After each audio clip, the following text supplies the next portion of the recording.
Alright everybody, I know I talked to some of you about this. Finally got it installed, and it's installed the way it's most efficient, at least as far as I'm concerned. But this is a water mist system that I kind of got the idea behind water cooling towers for commercial buildings, large commercial buildings, and then I did some research on it and I actually found it online. Some sell kits for all this, but I was able to piece the thing together myself. I don't remember how much the kits cost. I think they're a little bit pricey, but total all this was about $100. I think less than $100 to be honest. And all it is a 1/4-inch supply that's fed from inside my furnace room, and I ran it through the garage and I poked through there, and I realized I still need to get some silicone caulking on that hole there. And it's 1/4-inch tubing. All these fittings are, I believe they're called push to connect type fittings, and these nozzles,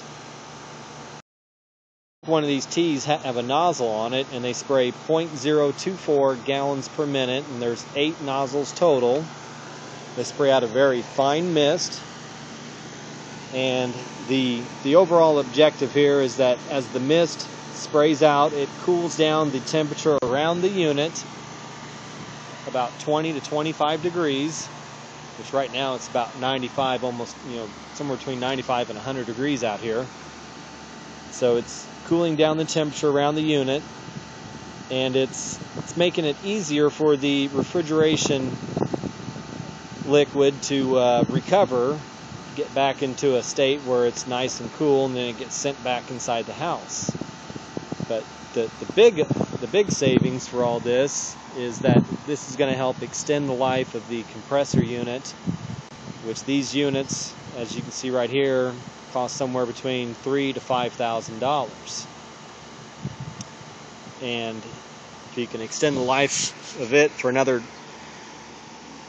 20% longer, or 3 years longer than what it was expected to last for, then that's a savings in and of itself. But there's also a monthly savings that the energy cost it's supposed to save is going to be somewhere between $25 to $30 each month. The water usage, it would be about 5, maybe 6 gallons per day. Times 30 days, it could be as much as 180 gallons a month, which sounds like a lot, but the cost on that water for 180 gallons would be about $9 a month. So it's not bad, really.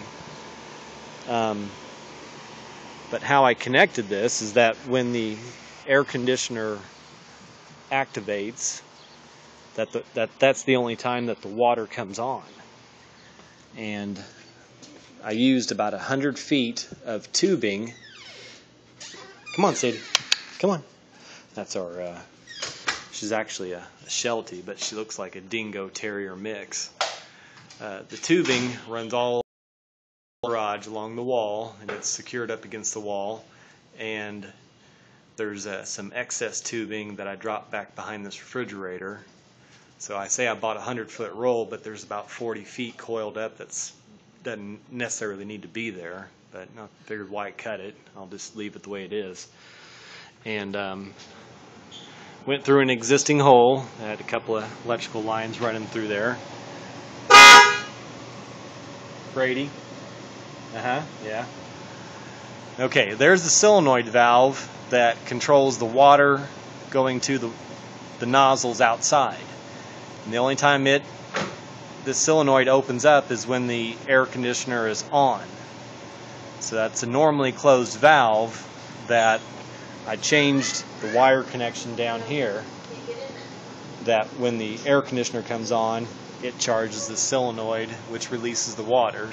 And this solenoid and this 1/4-inch supply, that copper tubing that you see right here, it was already in place along with this tapping saddle, because it's normally used for the humidifier. I just changed a a wire terminal and removed a tubing that goes to the humidifier and installed this black tubing, so that way it's a dual purpose solenoid now. I'll have to change it again during the winter time to go back to humidifier, and just back and forth between winter and summer as we need it. But there's the energy savings product for the summer, and I'm gonna do another video to say if we saved money or how much money we have saved in about 60 more days from now. So that's it, and that's our energy savings project for the month or for the summer.